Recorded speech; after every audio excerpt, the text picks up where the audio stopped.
ভারতের এই সময় কোন গ্রহ কাজ করছে, দেশে যে এত বড় পরিবর্তন, এর পিছনে জ্যোতিষের কি কারণ আছে?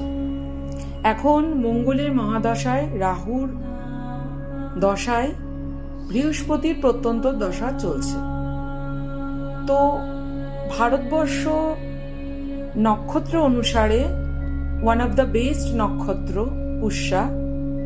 তো সেই নক্ষত্রে ভারতবর্ষ সবসময়ই দয়া, করুণা এটা দেখিয়ে এসেছে।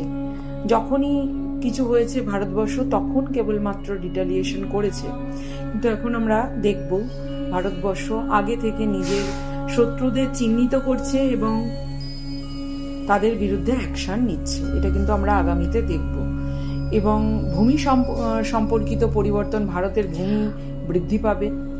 এছাড়া যখনই এপ্রিলে সূর্য সর্বোচ্চ ডিগ্রিতে আসবে তখন এই অ্যাকশনগুলো দেখা যাবে এবং সোনা বা ধাতু বা যেসব জিনিসের দাম এত হঠাৎ করে কিছুটা পড়েছে সেটা কিন্তু আবার উঠতে দেখা যাবে। এরপরে কখনোই কিন্তু সোনার দাম আর পড়তে দেখা যাবে না, বা কোনো ধাতুর।